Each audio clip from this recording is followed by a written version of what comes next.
Councilmember Levin. Councilmember Reynoso. Councilmember Trumbo. Councilmember Cornegie. Ian from Councilmember Cornegie's office, present. Councilmember Espinal. Member Menchaca. Present. Menchaca? Present. Present. Yeah. Councilmember Lander.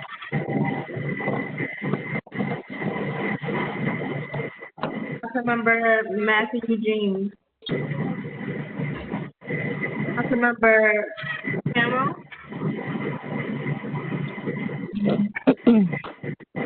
I know I saw him on. Him? Yeah, I saw him. Yeah. Tim Robinson present. Okay, I got you. Councilmember Barron.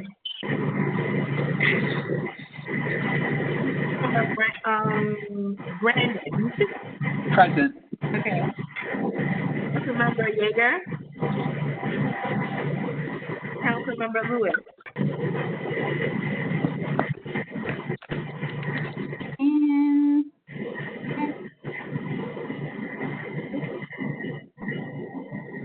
Councilmember Mizell. Councilmember Traeger. Councilmember Deutsch. Present. Okay.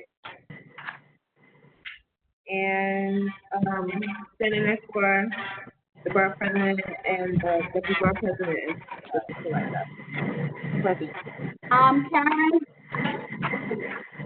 Right? Lewis is Lewis. Yeah, I got Lewis. what? Councilmember, yeah. Councilmember Barron, you got Joy? Okay. Yes, Barron. All right.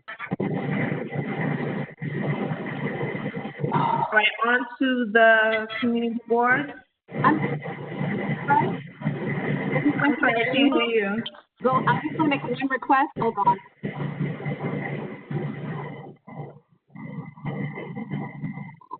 Okay. Okay. If we go through the names and we miss anyone, just note it in the chat. We're gonna just double check if we, okay? Wonderful. So now we're gonna go through the community boards. All right. Community board 1. Community board 2. Community board 3. Present. I'm sorry, say it again. Present. Community board 4. Community board 5. Community board 6. 7. Here.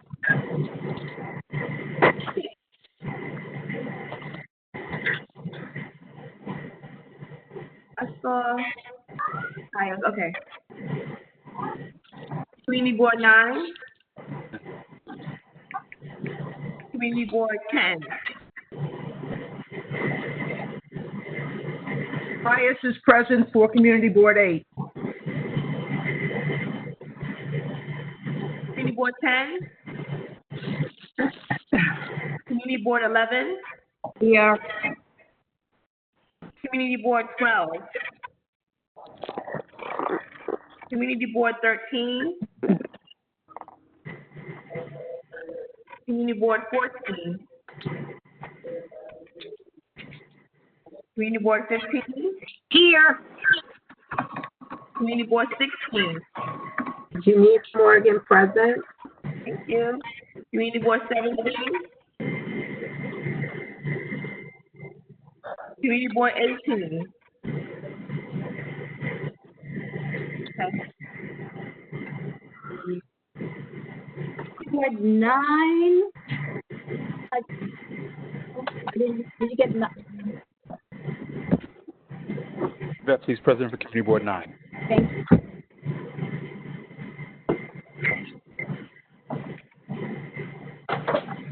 That's all. Oh, wonderful. Oh, can you hear me? Yes, Oh, this is Joy Simmons from Councilmember Inez Barron's office. yes, I got you, Joy. Thank you. Oh, okay. I didn't know it was unmuting. Okay. Please call Ethel Tyus on the roll for CB8. Wonderful, thank you. 1, 2, 3, 4, 6, 7, 8.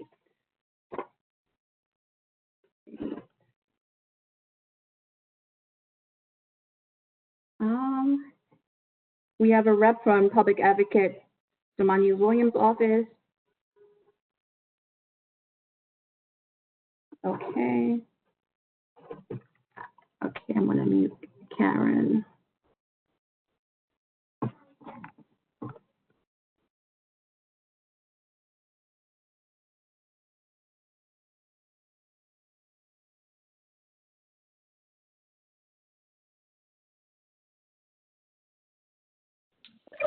Karen?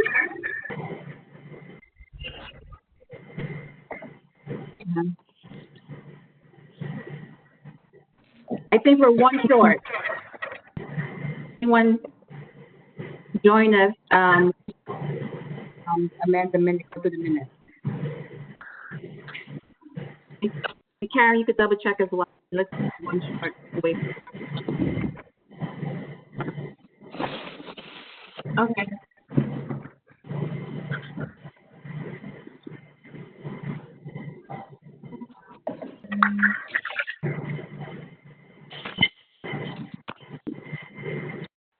Okay. So we're going to move on to our second agenda item on the agenda, which is a presentation by Mitchell Lama United. It's regarding protecting and preserving Mitchell Lama. This presentation was brought forth by Community Board 1. And tonight, representing the Mitchell Lama United, we have Warren Harden.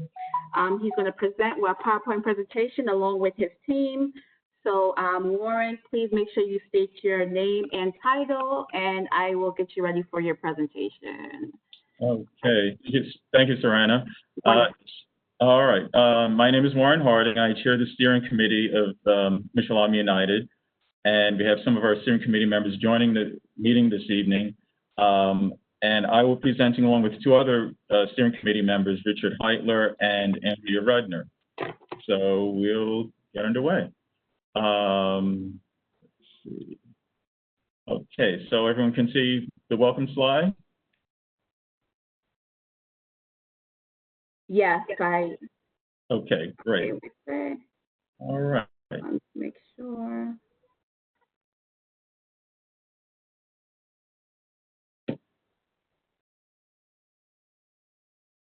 Okay, so we're ready?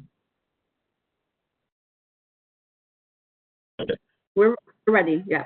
Okay, great. Well, first, thank you, Serena, for giving us the opportunity to speak to you and the entire Borough Board today. And just to give a little background on Mitchell Lama United, it's a partnership of 3 Mitchell Lama advocacy groups, the Brooklyn Mitchell Lama Task Force, Cooperators United for Mitchell Lama, and the Mitchell Lama Residents Coalition. And while each organization exists independently, we formed this coalition back in February of this year as an umbrella organization advocating to preserve and protect Mitchell Lama developments for both co-ops and rentals. So as a means for that advocacy, we were seeking to build support for an agenda based on organizing, legislative initiatives, impeding privatization, and good governance. And we also have a Gmail account for anyone who wishes to contact us, which is mitchellamaunited@gmail.com.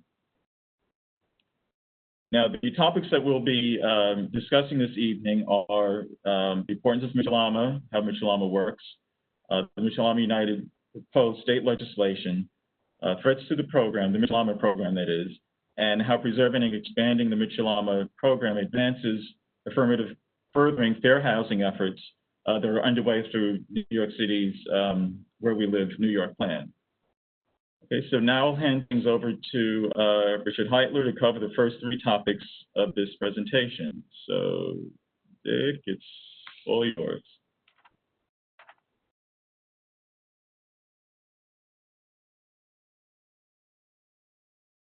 You're muted, sir. Oh. Okay, Dick? Hello again. Oh, there we go. Oh, there we go. Okay, I'm going to go through these fairly quickly, but we would welcome your questions during the Q&A. We like to begin these presentations firmly grounded in reality. So we're offering this scan of a real advertisement placed in newspapers of general circulation about the opening of a Mitchell Lama waiting list. And we offer this as evidence of why the Mitchell Lama program is the most successful program to produce affordable housing for New York City's workforce. Let's go to the next slide.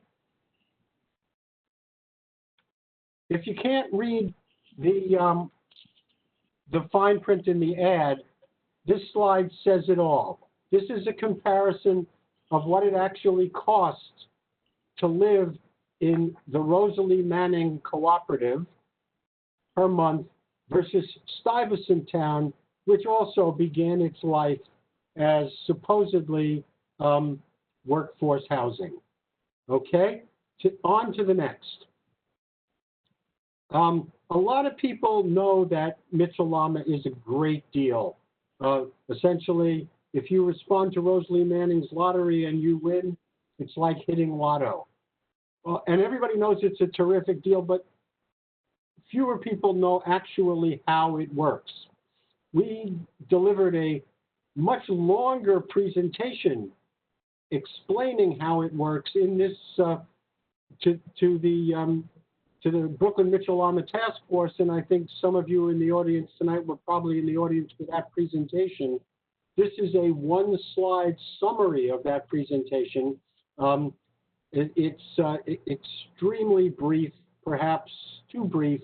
Again, if you have questions, bring them up in the Q&A, or if you would like, we can deliver this presentation to your community board, and we can even deliver the longer presentation to a Mitchell Lama development in your community board.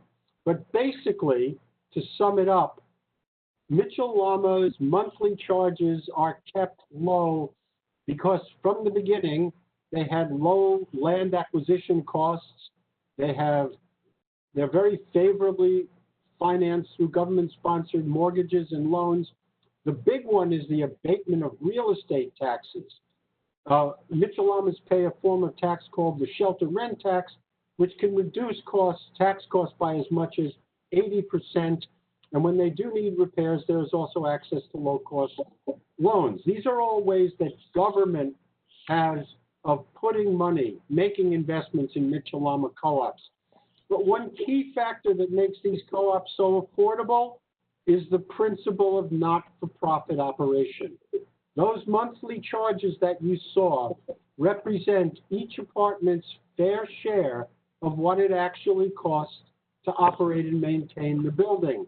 No more, no less.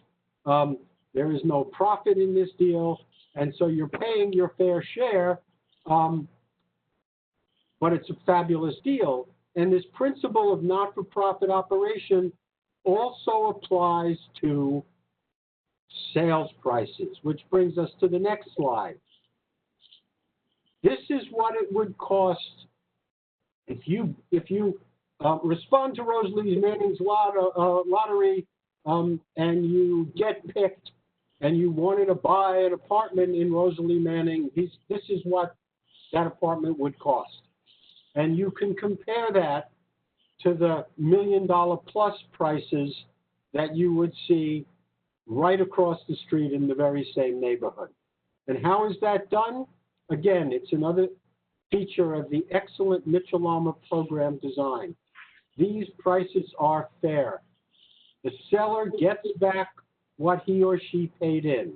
You get back the original equity that you put down when you bought into the co-op, plus amortization of mortgage principal, plus the repayment of any assessments that you might have paid in. In other words, the capital you put in, you get back, but you don't make a profit on that capital, and that's what keeps it affordable to the next person. And we can move on to the next slide. This beautiful program is threatened by privatization. Many Mitchell-Lama developments have passed the 20 or 25-year threshold and can buy out of the program and go private if they would like. Another threat are conversions from Article 2, which is the Mitchell-Lama law, to Article 11, which is the HDFC law, which we are calling Mitchell-Lama Light. Other speakers will talk more about it, but that is also a threat to the affordability of Mitchell-Lama developments. COVID-19 is a major problem because of the financial hardships that COVID brings in its wake, both to individual renters, shareholders, as well as the finances of the co-op itself. We also have issues sometimes with board malfeasance, misgovernance, and inadequate governmental oversight. And we have ideas, by the way, on how to address and counter all of these challenges. And we've been reasonably successful. The next slide, please. You hear a lot that the Mitchell-Lama program is on its way out, that pretty soon all the Mitchell-Lamas are going to be gone. And what this slide shows is that it is true that almost 2 out of 3, 2/3 of the rentals are lost. Basically, 90% of the co-ops are still in the program. And there are reasons for that which we could discuss, but we'll take some of the credit for it. The next slide is the list of victories that we have had. And you can see Rosalie Manning is the second to last one on the list. St. James is Warren's building.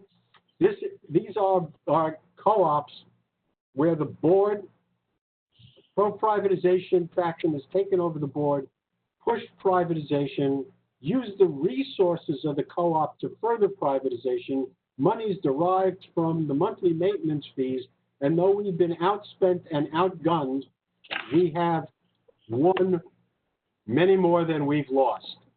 And our point here is that we do this by bringing accurate information to shareholders so that they can appreciate what a terrific deal they have and so that they can value the affordability that their development represents. And we win more than we lose, but we shouldn't have to fight this battle one building at a time. And therefore, I'm going to pass the baton to Warren, back to Warren, to talk about a legislative agenda which would be a more broad-based approach to deterring privatization. Thank you. Okay. Yes, as Dick mentioned, one of Mitchell-Lama United's accomplishments was first the development of a white paper called Legislative and Policy Recommendations for Mitchell-Lama Housing, which describes our organization, the Mitchell-Lama program for co-ops and rentals, and provides justifications and recommendations for preserving the Mitchell-Lama program. And now among those recommendations are some are legislative in nature and have resulted in some written bills focusing on impeding the privatization process so that it becomes exceedingly difficult to reconstitute and to ensure good governance in the operations and management of our buildings. Now, here are some of the bills that have been drafted. We don't have time to review each one of these, but I just want you to know that at least some of them have multiple sponsors and are being taken seriously by Albany. And further, we want to mention that a letter of support was signed by 14 members of the City Council, and we're looking for additional grassroots support, hopefully from you.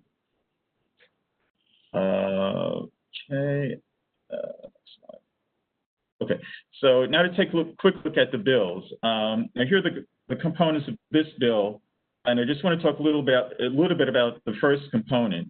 We're seeking to amend the law to an 80% threshold, which is consistent with what HPD requires for the creation of an Article 11 co-op, which they also sponsor. And this bill addresses issues surrounding good governance. And these are the components of that bill. And this bill also pertains to good governance, covering issues such as frequency of board meetings with shareholders and transparency in board member votes, which provides an opportunity for the shareholders to see whether a board member's vote represents the interest of the shareholder and thereby meriting their vote and support in board elections.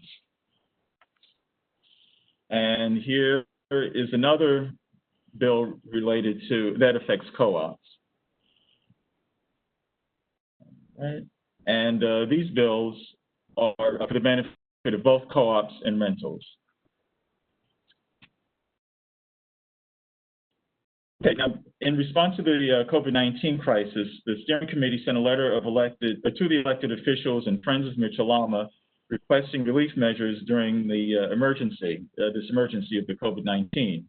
And one of the results of that letter was this bill that was drafted by Assemblymember Linda Rosenthal. And so we're, pursuing that to hopefully bring that to pass. So this is a brief, summary of our legislative efforts, and now I'll hand it over to Dick to discuss additional issues. Well, this is back to the notion of Article 2 to Article 11 conversions. These are two articles in the private housing finance law. As I said, 2 is for Mitchell Lama, 11 is for housing development fund corporations. Both are allegedly affordable housing. We call the 2 to 11 conversions privatization light, and it would, if it were allowed to prevail, it would make the co-ops significantly less affordable, as I'm about to show you. But before we go into another round of numbers, the important point here is that this is a New York City issue. HPD did this. This is not a matter of state legislation. And the other important point is not a single co-op in the city has yet taken the offer, and there have not yet been any 2 to 11 conversions, and we would like to make sure that there never are. So let's go to the next slide. And this is the problem. It's not that the law is bad. You need to look at the underwriting, you need to look at the financing and see what's really happening. So take it to the next slide, which is one of these number slides again. These are the sales prices for apartments under Mitchell Lama. Look at the sales prices for Article 11. They are significantly higher. You know, the 3-bedroom goes from $62,000 to $600,000. What does this mean? If somebody wants to buy one of those apartments, they have to pay the maintenance, but also they have to get a mortgage. And when they get a mortgage, they will have monthly mortgage payments, and as a result, their monthly housing costs will rise significantly, as you can see in the next slide. So instead of paying $1,153 a month for a 2-bedroom, for example, it goes to a little over $3,500. And what does this mean in terms of affordability? Let's go to the next slide. I think these are the incomes that you would need in order to buy into and live in Rosalie Manning under the Mitchell Lama program versus the incomes that you would need if Rosalie Manning went Article 11. And you can see you need a lot more money. And the next slide is one of my favorites.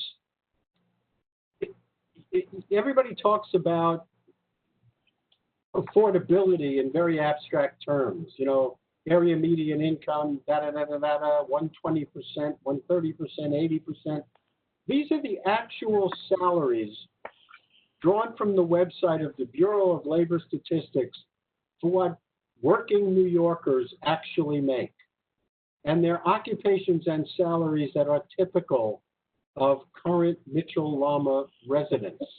And if you go to the next slide, you'll see a nice green column, which means at these salaries, every one of these people, that the median salary would be able to afford a 2-bedroom apartment in a Mitchell-Lama co-op. But if it were to go Article 11, which is the next slide, they're all priced out. All those nice green surpluses have become significant red deficits. So this is our point, that even though 2 to 11 is being peddled as a compromise, well, you know, I mean, what's affordable housing? Housing is always affordable to somebody. But if you make this change, it's going to be affordable to people who have considerably more money than anybody who lives in these buildings now or is on the waiting list. And so, let's go to the next one. You've seen this slide before. This time I want to emphasize another piece of the ad, the income limits, minimum and max. Again, the next slide is a bit larger print. Mitchell-Lama encourages economic diversity because you can get in with an income as low as $24,200, yet you can make as much as $148,560, and you still are acceptable. Once it becomes if it were to become an Article 11, you have cut off the bottom of that income range. And only people who are at this point at 116%, well, they're doing AMI, only people who are significantly wealthier would be able to afford the apartments. And this has an effect, not only, this has an effect on diversity as well. One of the joys of Mitchell-Lama is it does produce cohesive and very diverse communities. There was an article in Nation magazine about 2 years ago that the most diverse zip code in the United States of America is in Brooklyn. And it's the zip code that includes the Alice Fuller's building, Lindsay Park, as the most diverse zip code in the United States of America. When you go Article 11, that diversity is lost. Take a look at the next slide. This is a breakdown of income by ethnic group: white, Hawaiian, Black, Native American, Hispanic. At 120% of median income by ethnic group, most ethnicities can afford a Mitchell-Lama apartment. Very few of them could afford to move into an Article 11. And as you can see, the deficits for Black and Hispanic people are much larger than the deficits for white non-Hispanic. So while most whites maybe would be able, or many more whites would be able to afford to live in an Article 11 co-op whereas many more Blacks and Hispanics would be priced out. And this triggers another issue about diversity and fair housing, which Andrea Rudner is about to address. Yeah, hi. So I'm not going to go into too many details of the Fair Housing Act right here, but you can read about it on the slide. And I do just want to say that affirmatively furthering fair housing is part of the Fair Housing Act, and it's currently being dismantled by Trump. But it requires municipalities who receive HUD funds to demonstrate that they're taking successful action to undo longstanding patterns of segregation in their communities. And also, a policy or practice is said to have a disparate impact when it has a discriminatory effect on any protected class. And this is regardless of whether there was ever any intention to discriminate. So I want to put these concepts into the context of 2 to 11 and the Mitchell-Lama housing program, and show that the Mitchell-Lama housing program actually embodies fair housing principles, and that destroying it, either through privatization or through 2 to 11 conversions, will actually exacerbate the segregation and inequity that we all know that we're experiencing in New York City. Next slide. So as Dick said, the 2 to 11 Article 11 housing would cut out families with on the lower end of the income scale here. And because of the income disparity in New York City and in the U.S. generally, therefore, it's going to have a disparate impact on people of color, people with disabilities, and households headed by women and in other protected classes. So, you know, clearly, the city and state ought to be promoting policies that don't have a disparate impact on protected classes and that actively work towards desegregation and rather than trying to cause more segregation. Next slide, please. So you can read these quotes and you can see that, interestingly, this is what the city and state claim that they are trying to do with their affirmatively furthering fair housing programs. And both, even though Trump is dismantling it on a federal level, both the city and state have vowed to uphold the mandate of AFFH, and they've both launched these major initiatives to do so. And here, this is the state's effort. It's called Fair Housing Matters, and I believe you can still comment on it. I think the city's, here's the, next slide, please. The city's program, I think, comes to close, and they're going to be coming out with a draft program, with a draft of it. But but the city also gets that the lack of affordable housing disproportionately affects people of color, people with disabilities, and other protected classes. But the problem here is that HPD's pushing of this 2-to-11 conversion policy flies in the face of everything that the city says it's trying to do in its AFFH initiatives. So it's clear these conversions will have a discriminatory effect on protected classes, especially we've seen from the data that Dick presented on non-white New Yorkers, very few of whom will be able to afford the converted apartments. And these conversions will limit the choices of people of color and their access to quality living conditions and neighborhoods with good schools and other critical resources. So if the city and state truly wish to counter systemic racism and segregation, next slide, they need look no further than the Mitchell-Lama housing program, right? So here's where we come to see how this Mitchell-Lama model of not-for-profit housing, where housing is seen as a human need rather than a speculative investment, works in perpetuity because no one makes a profit, so the price does not continue to escalate and the cost to new families stays truly affordable. So Mitchell-Lama housing is diverse, it's affordable, it's accessible. Mitchell-Lama co-ops contribute to housing stability in neighborhoods. And Mitchell-Lama, this is an important point, Mitchell-Lama housing is accessed via government waiting lists. And what these government waiting lists do when they operate correctly is they preclude the rampant discriminatory practices that happen in market and other kinds of housing models. And also in Mitchell-Lama co-ops, the cooperators are owners. They have autonomy over their living circumstances. And many, many Mitchell-Lama housing developments are NORCs, and they provide safe, stable, affordable housing for seniors.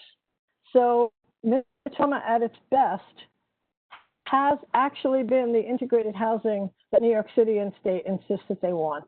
The Mitchell-Lama program has worked towards erasing the barriers of separation because when you bring people together in these Mitchell-Lama communities, all of a sudden they recognize that they're very much the same when it comes to their wishes and needs for housing, schools, childcare, all kinds of other resources, and just their general well-being. So taking substantive action to protect and preserve Mitchell-Lamas from privatization and from 2-to-11 conversions, as well as investing in the capital needs of these existing aging buildings. And we hasten to say, Mitchell-Lama 2.0, building new Mitchell-Lamas, whether this is through any number of mechanisms like land trusts or by when rental landlords would like to privatize, giving the tenants there the first option to convert to a Mitchell-Lama co-op.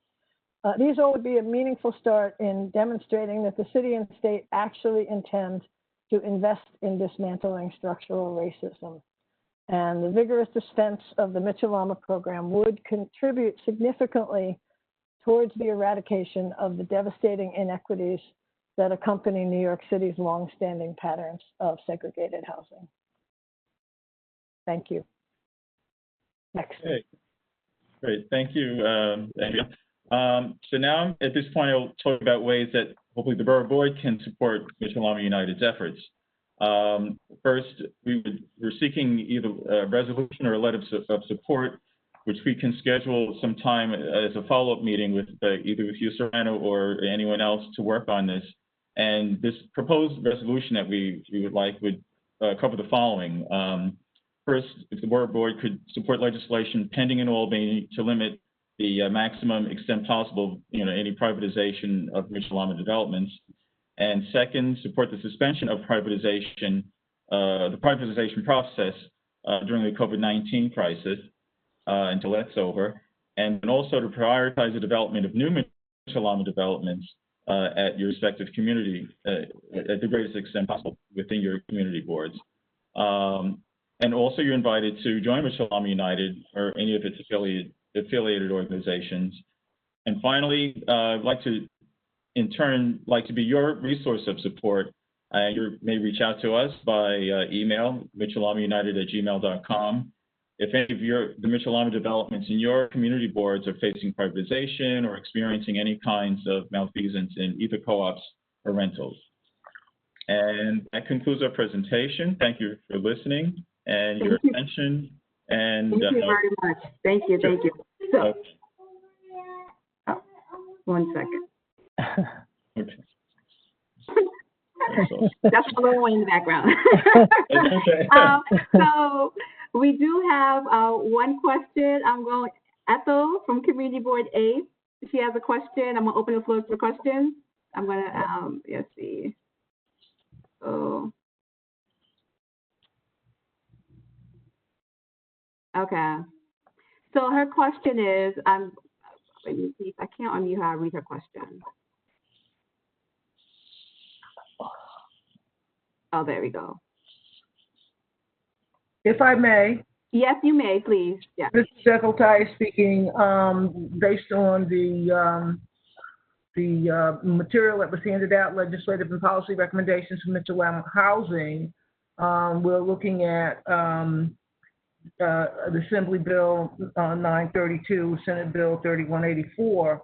Seems like it's been sitting around in the Housing Committee. It was referred back to Housing in 2017, 2018. What needs to be done to break that, to bring it back for a vote and forwarding to the governor? Because I know a couple of you have experience with dealing with the is in go through. So I don't know, Dick or Andrea, do you have any shed any light on that?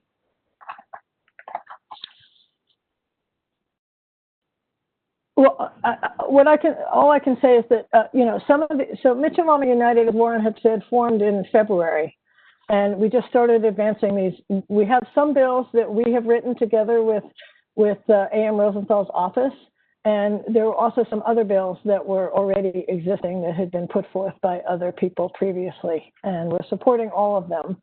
And I guess that's one of the reasons that we're here, is to try to get more support to make sure that these bills go through.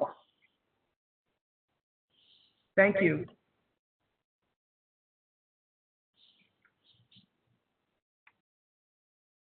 Any other questions come in? What I will say is, I think I saw a couple of questions in the chat. I'm sorry. Hello? Oh, yes. Hello? Yeah. So this presentation, CB17, it will be emailed out. There was some supporting handouts that was sent out. After the meeting, we'll send out this presentation along with a copy of a letter, and that will be sent out for everyone to review, to come back to see if we could bring it back to the board for a vote. Okay, thank you. Okay, thank you, Community Board 17, for bringing that up. Okay. Yes, thank you. This is Ethel Tyus again. I know that I can't take a vote this evening without taking this back to a number of the committees in Community Board 8, including the Housing Committee and the Land Use Committee. Yeah, it's not on the agenda for tonight for a vote. It'll be brought back once you have all the documentations to review. Excellent. Yeah. Thank you. Thank you. Wonderful. Any more questions regarding this? Wonderful. Okay. So with that being said, let me just check the chat. You can check the chat. I don't see any hand raised. Somebody is asking, someone is asking if we can show the slide with the pending legislation. Okay. This slide here presented? Okay. All right, let me go back. And I'll email around the slide too as well. Okay. Okay. And we'll send this out, this presentation out to everyone so you can have it for your reference. So I'm not sure which one specifically. Maybe the summary, how about the summary slide? Oh, okay, got it. All right, hang on. Oh. Okay. Here we go. Okay. And I'll send a copy around too as well. Yeah. So I don't see any hand raised for any more questions. I don't see any more questions in the chat regarding Mitchell Lama United. So with that being said, we would like to thank our presenters for presenting tonight. Thank you. And yep, thank you guys. And we are going to open up the floor for our second presentation, because that concludes our business with Mitchell Lama United. And now our third item on the agenda is a presentation by NYC Transit Rider Council. So we're just going to take a minute just to prep that question. Once again, while we are prepping that question, we're short for quorum. So I'm going to announce a couple of boards that we didn't hear and a couple of council members just to see if that has changed. Okay, all right. So Andrew Albert is representing New York City Transit. So let's see, New York City Transit Rider Council. So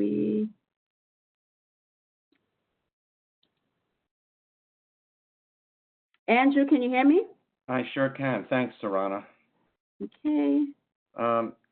So there Andrew, I am. hold on. Okay. Now you can see me. Okay, wonderful. Thank you so much.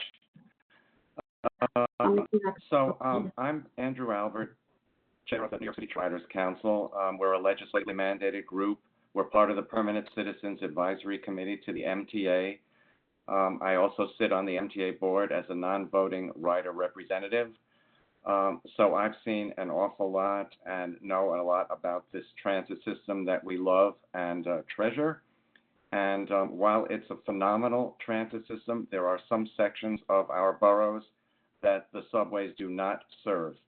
Yes, they have bus service, but it requires a very long trip depending on your ultimate destination. I hesitate to call them transit deserts because there is bus service, but what we noted was that when people complained about their long commutes, we have this amazing rail infrastructure running through these neighborhoods, but it's frequently priced out of the reach of many of the neighborhood residents, and we thought that was just not right. We're blessed with this infrastructure. We might as well get as much as we can out of it. We did some exhaustive research on available seats, and it turns out there's quite a few available seats at important times of the day for commuting. And so we believed that people might pay a little more to ride the commuter rail system, especially if they were given a transfer to the subway and bus system to reach their ultimate destinations. In fact, I love bringing up this story. A woman came to an MTA board meeting who told us that she commutes from her home in Laurelton to the financial district. She has to take a bus and 2 trains. She said it takes her between an hour and 45 and 2 hours to go from home to work. So that's obviously doubled for her trip home. We did a quick analysis of how long it would take with our reduced fare on the commuter trains, which we initially called Freedom Ticket. And I'll get a little bit more into that, which is now being called Atlantic Ticket for the reason that it goes to Atlantic Terminal. It turns out this lady can get to her job in 44 minutes as opposed to an hour and 45 minutes to 2 hours. We guessed she'd be willing to pay a little bit more for that trip, and we were right. We were able to convince the MTA to try this program. We initially had hoped it would go to both Penn Station and Atlantic Terminal from Southeast Queens, but it turns out that Amtrak was preparing to do work on the East River tunnels that has since been delayed now. And so to avoid any confusion and misrepresentation, the Freedom Ticket concept was labeled Atlantic Ticket and was good for stations such as Rosedale, Laurelton, Locust Manor, St. Albans, Queens Village, Hollis, Jamaica, East New York, Nostrand Avenue, and Atlantic Terminal. And we were so right about filling empty seats. People responded with their Atlantic ticket purchases. A single ride was $5, but then you'd have to pay for the subway or bus. If you bought a weekly at $60, it included unlimited transfers to subways and buses. And we had a feeling that if people knew all of their transit needs could be met with one ticket, people would likely not drive or change their travel habits, and so they did. Those empty seats are now largely inhabited by commuters and off-peak riders, and those who might have just bought a single ride ticket have changed their purchases to weeklies, which is something they didn't do before and which put money in the MTA's pocket. So as it turns out, not only are we filling empty seats, but we're getting people to raise their level of ticket purchase, all which is good for the service and for the MTA and for the commuter.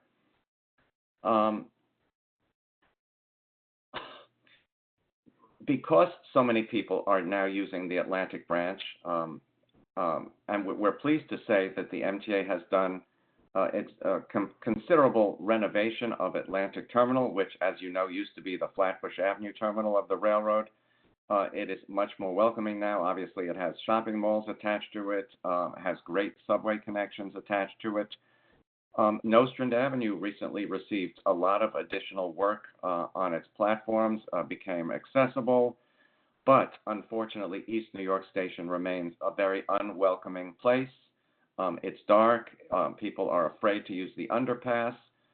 The L line, subway line, is right overhead, and wouldn't it be great if during the renovations of East New York there was an inside connection to the L train?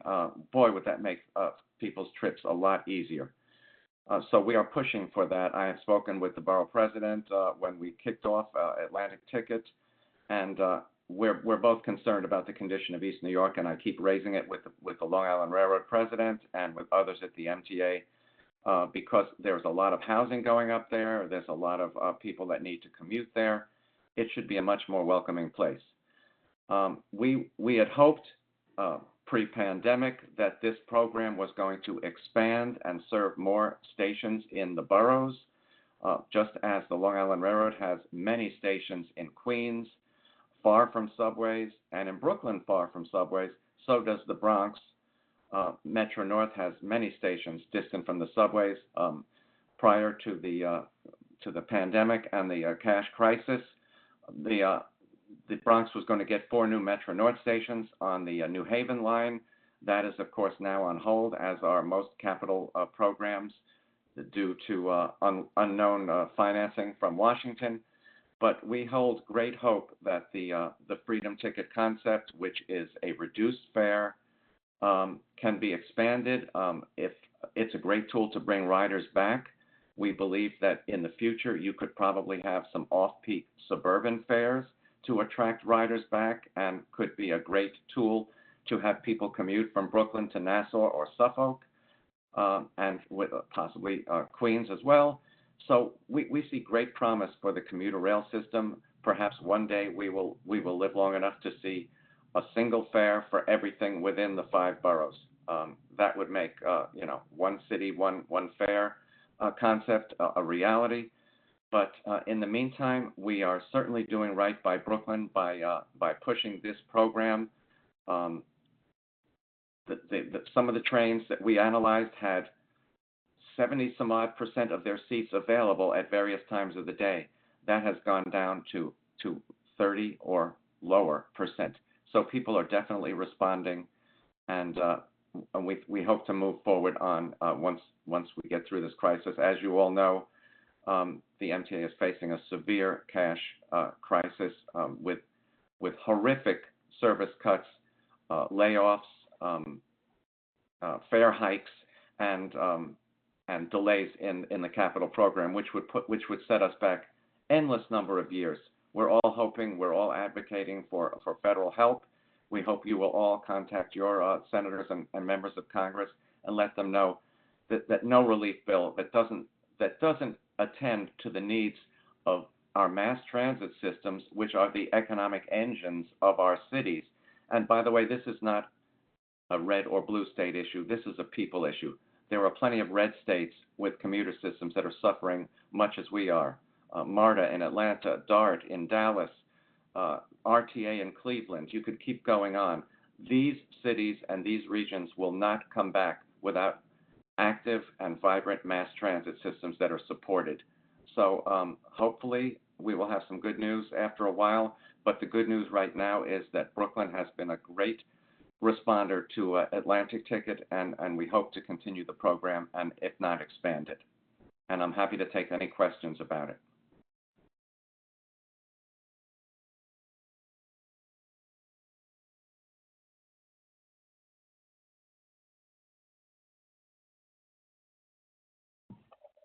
I guess you can raise your hand so we can call you so you can ask a question.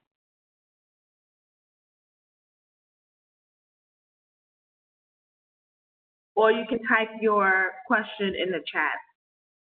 It seemed like Kim wanted to say something. I know she's having difficulty.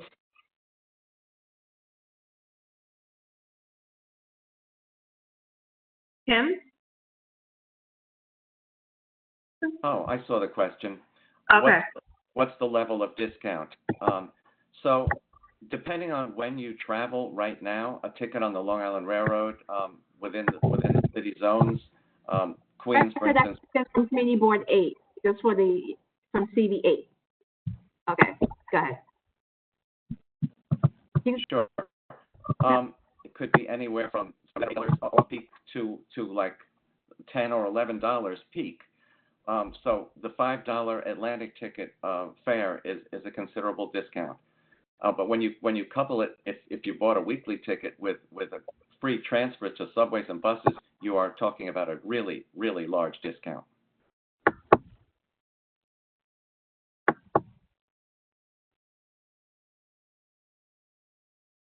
Thank you. That's very helpful. Sure. And unfortunately, and we have called the MTA's attention to this, Atlantic Ticket could be better advertised, and it is not available on eTix, and we are pushing that to be made available on eTix. Right now, it has to be bought in a machine. You can't buy it on board, and you can't buy it through your phone. We hope to be able to change that. Thank you. I believe that I'm sorry, may I? Yes, you may. Some of these software companies, because of our situation with COVID-19, are offering free services for that type of effort. And you may be able to get someone to do the programming as a donation to the city or your the group as a charitable contribution. That's great to know. And you also should know that the MTA's tap card system, Omni, which is in place in a lot of stations and on many bus lines now, by the end of this year, the end of 2020, will be everywhere, and all ticket types, single fare, weeklies, monthlies, reduced fare, will be available on Omni. And Omni will make it easier to have this kind of fare discount everywhere, system-wide, with just a tap. So we're looking forward to Omni becoming, replacing MetroCard.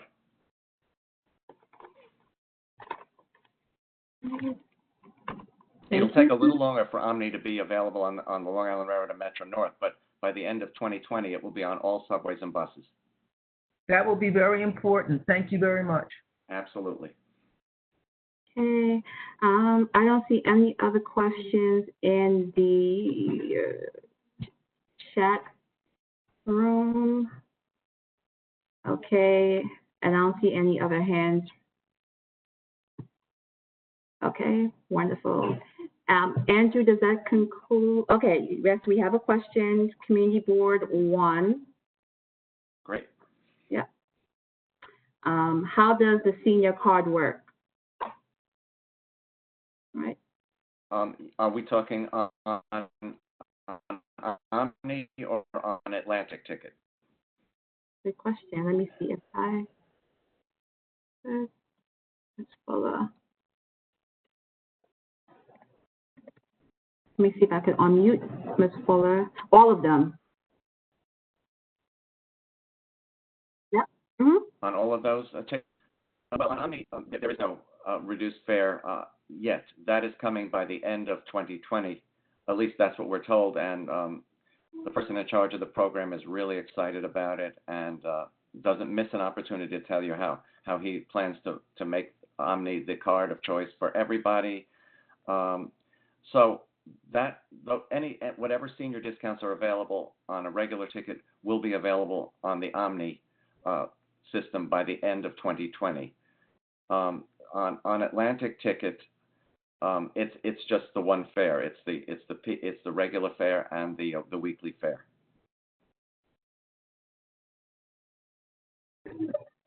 Thank you.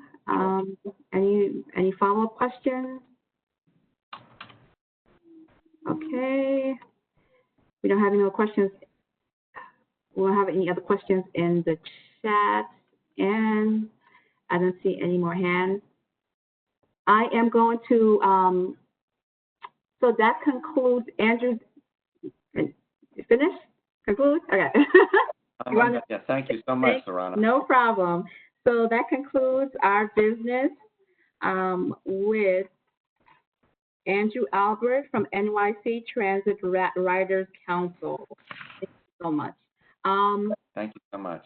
I'm just gonna unmute and just check some names that we didn't hear from, just to make sure, to see if there's a change, if we have quorum, so we're able to. Okay. Karen, I'm gonna go through the CB Community Board 2. You can write it in the chat. You can raise your hand. Oh, well, thank you. Community Board 2? Okay. Yeah, I had to rewrite the whole thing. Community Board, we're all on mute for the moment. They wash it? Maybe. Yeah, that's what. How do they do the laundry? Okay, let me see. This way. Community Board 4. Yeah. Oh, I know. For posterity. I know we have 5. Anyone from 6? I'm sorry, Mark, could you hold on 1 second?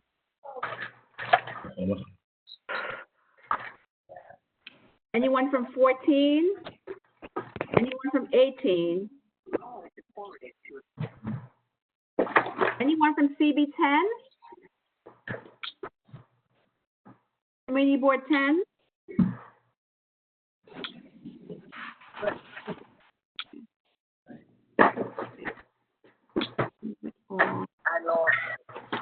What do you mean you lost it? And then I have a number that called in. I'm just going to check to see who.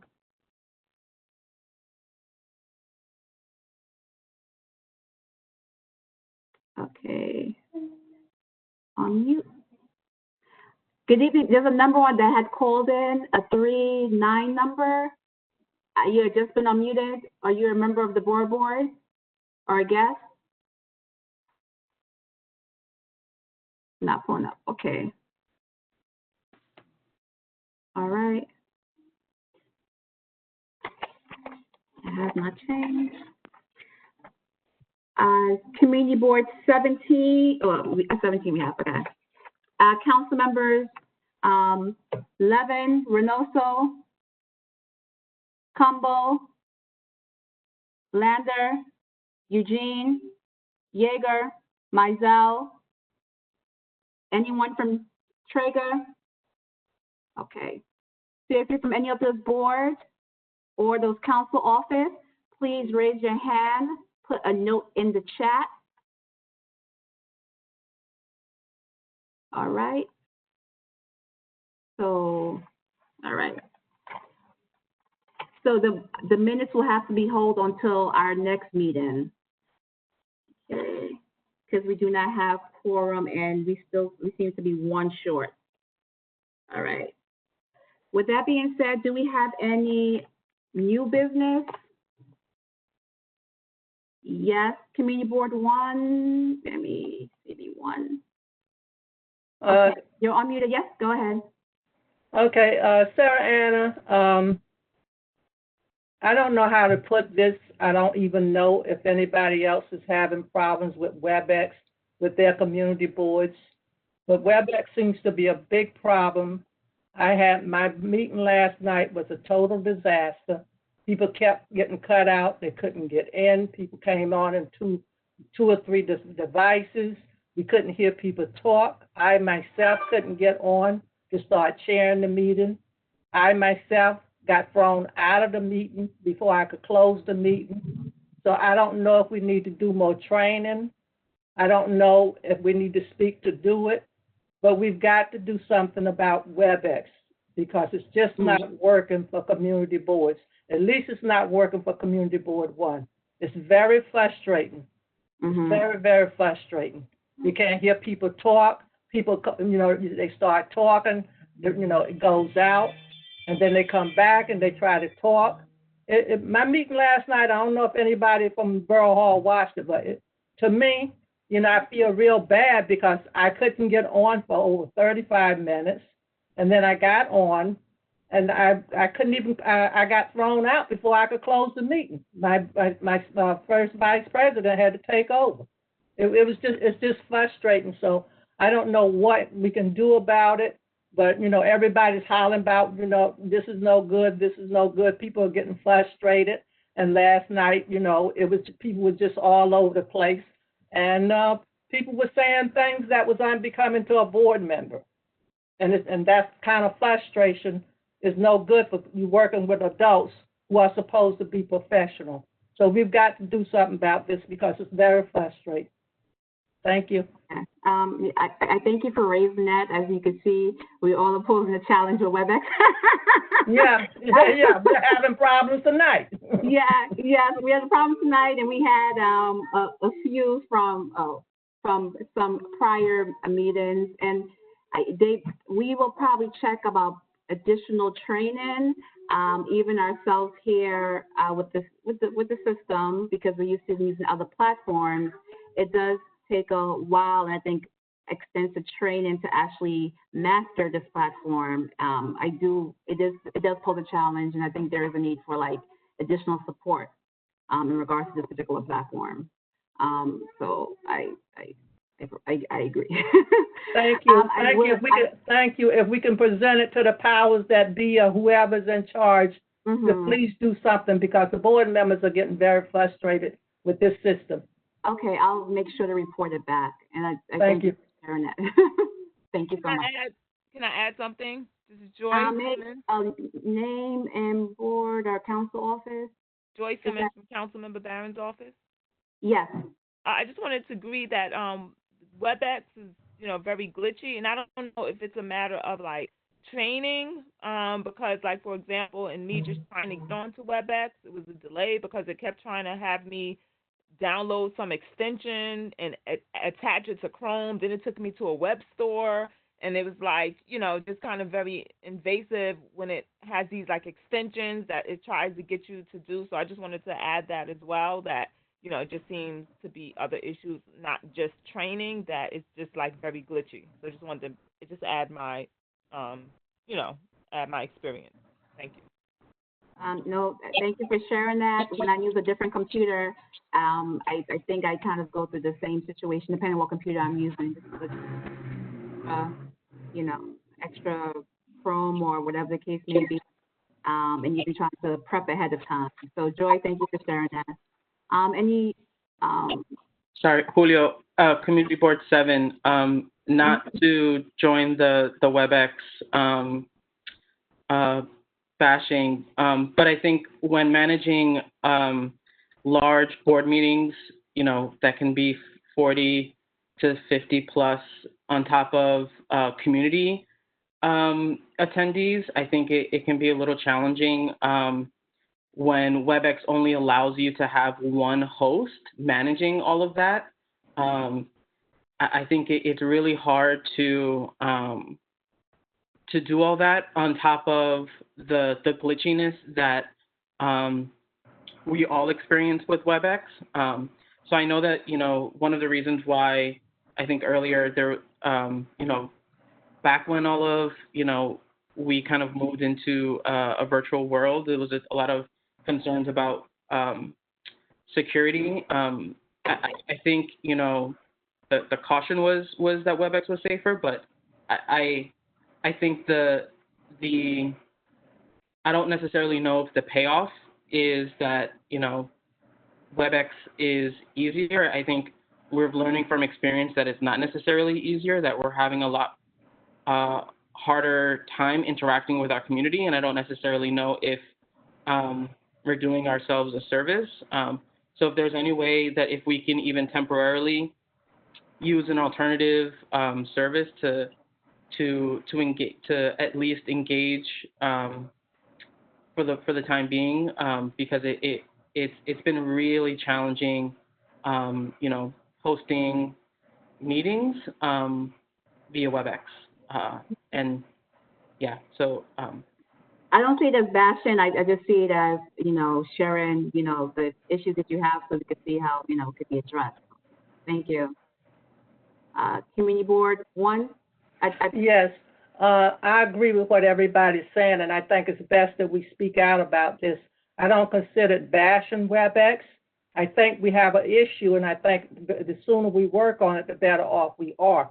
I know last night, I don't know if it's a capacity issue, but I kept getting a low broadband, and it kept cutting me off, and it said it would automatically reconnect me. So I don't know if it's a capacity issue. I don't know what kind of issue it is, but I just know we need to look into it. Okay, thank you again. Any other comments or questions? Yeah, hi, Sarana. Hassan Bakardine from Community Board 17. So I just wanted to, and I don't want to, with Julio and everybody else sort of jumping on WebEx, we've had our own challenges with that in Community Board 17. But what we did was we were fortunate to have a communications committee. We had one dedicated person to handle all that, and it was fortunate for us that she was very versed in these types of technical services that are available, WebEx, Zoom, etc. So she was able to do a lot of the hosting while we have that. So that might be a solution, at least a temporary one, maybe drawing from the board, some of the talented people on the board, if they have any familiarity with, WebEx and possibly looking at that, maybe that might provide some additional relief for you guys. Because I do feel, believe me, we've gone through ours, so I know I'm with you 100%. But if you can draw from your community to have someone who's on the board who has that sense of familiarity with these types of services, certainly I'd reach out to them and have them, host it where the person can certainly chair, but they would sort of be able to control everything that's going on, muting when they need to, making sure that things are presented in the proper way. So that's just my sort of spiel, and that's it. Thank you, guys. Thank you, Hassan. Any other? Yes, I'd like to say I appreciate that. CB1 again, CB? Yes. Okay.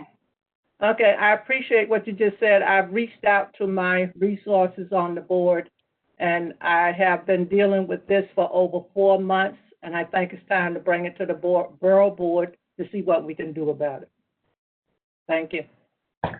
Hi, this is Ethel Tyus again. I need CB8.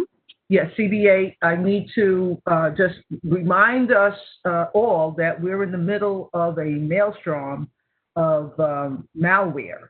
People are hacking, and they're busy trying to gather whatever information that they can. So I would ask all of you, when you're preparing to go to one of these meetings, to make sure that your browser and your other software on your desktop or whatever is up to date.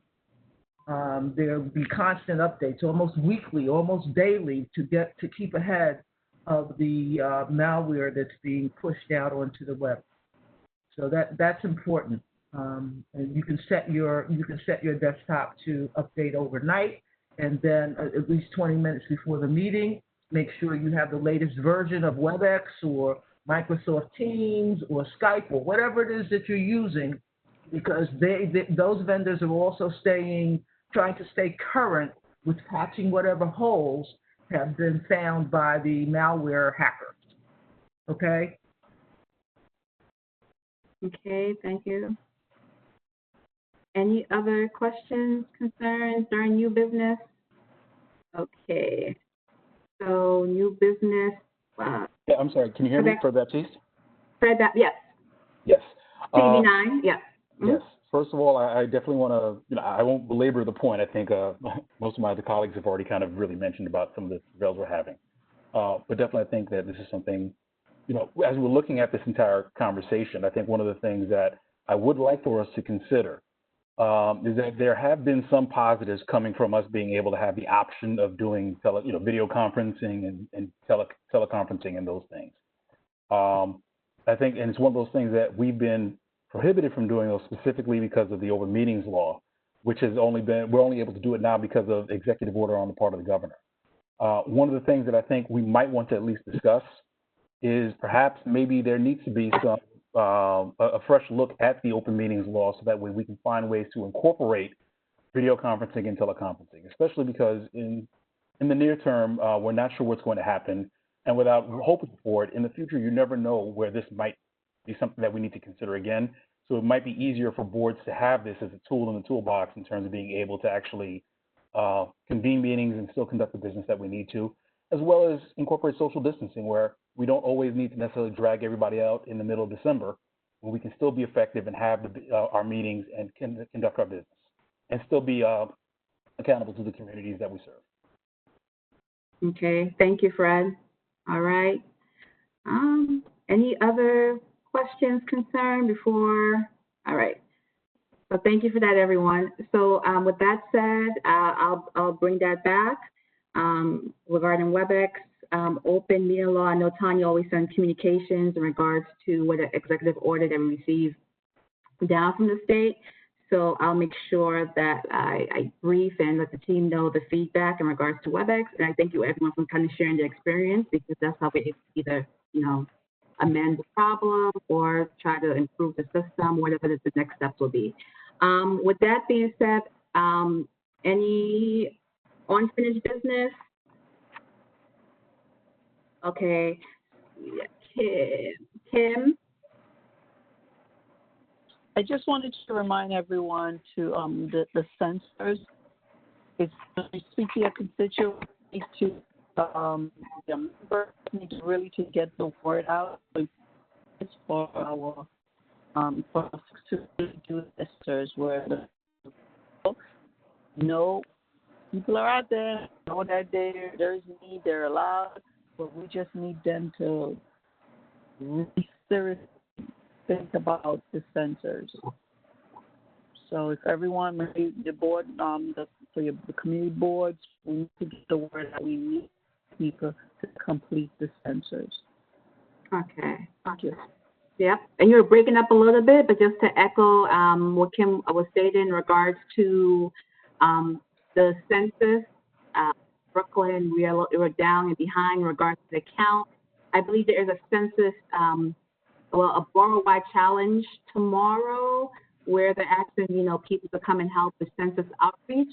I think it's Battle of the Boroughs, where, they're going to try to make sure one avenue to kind of get the count up.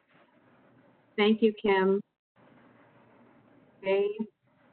Any other unfinished business? Okay. Fred, is this an old hand raise or is this new?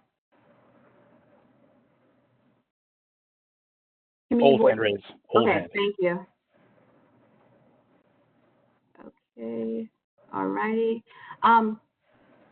So Regarding this evening meeting, I am going to circulate the PowerPoint regarding Mr. Lama with a copy of a letter that they asked us to circulate. There's also a resolution that we had introduced in May that we had, that was crafted. We're going to send you a copy for your record so you guys could have. And that was the Cold War Veterans resolution. So we'll circulate so you can have it for your record. Okay. And as we do not have quorum tonight, and as we do not have any, no.